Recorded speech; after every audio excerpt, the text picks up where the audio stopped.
Anyways, seems like we have another controversy on our hands. There always seems to be something, right? I'm just going to put my 2 cents in. I'm going to give you a long-winded story. I'm sorry. Hopefully, some of you beginner guys, and if you're kind of struggling, trying to understand all this stuff, that's what I'm trying to do. I'm trying to put it in context. I'm trying to make it so, help you to make an opinion, formulate your own opinion on that.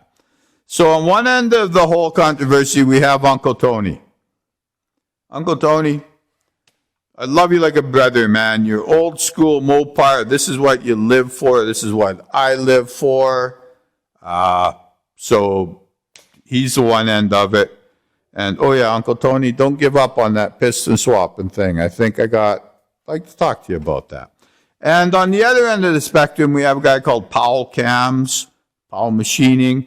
I'm going to put links for both of these guys down here in the description.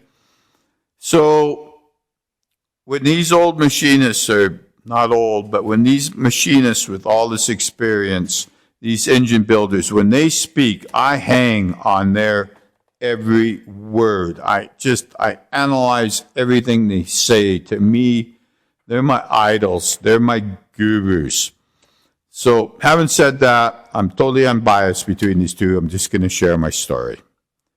So back when I was a teenager, I so badly wanted a Hemi drag race car. So, and they were starting to get hard to find at that point, the Hemis, and they were starting to climb up in money. And back then I was making about $5 an hour as a teenager, fresh out of school. And I found one. It was blowing up. Guy wanted, I think, maybe $4,500, $4,000. I can't remember the details. And I also found another guy who had a bunch of old pro stock Hemi stuff for sale. And there again, it was in around the $4,000 to $5,000 mark. I mean, you wouldn't get the carburetors now for that. But anyways, it was a Lenco, had a slider clutch, a bell housing, tunnel ram, bunch of Holly Dominators, some valve train stuff.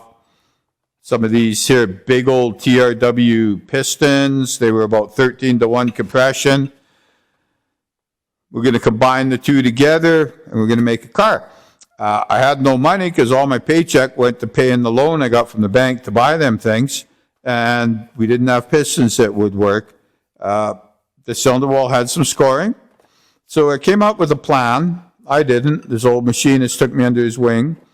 We honed the block to an oddball size, enough to get it so we would have, round cylinder walls.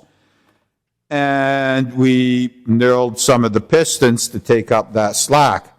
Now, I know that knurling your pistons, that causes a bunch of problems. It takes up the slack, but it's really a Band-Aid.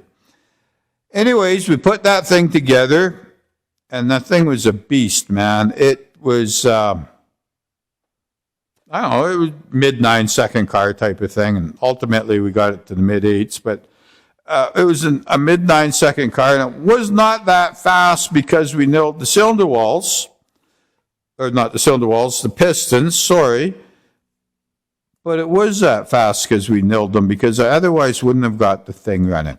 And that thing ran for 2.5 years, and of course, money was tight. There was only one drag race track close by, and they had maybe 4 events a year, so didn't have that many runs, maybe 50 runs, but it was great.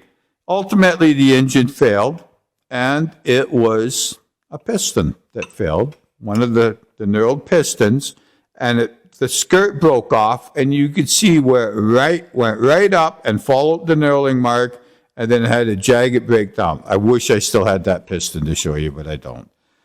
So in the end, it failed, but I had 2.5 great years of drag racing, and it set the pace for the rest of my life. I don't know what I would have done if we hadn't knurled them pistons. I wouldn't have been able to afford to put that thing together. I certainly wouldn't have went drag racing, and I wouldn't be sitting in my dream shop today with every tool imaginable, surrounded by my own race motors and stuff like that. So,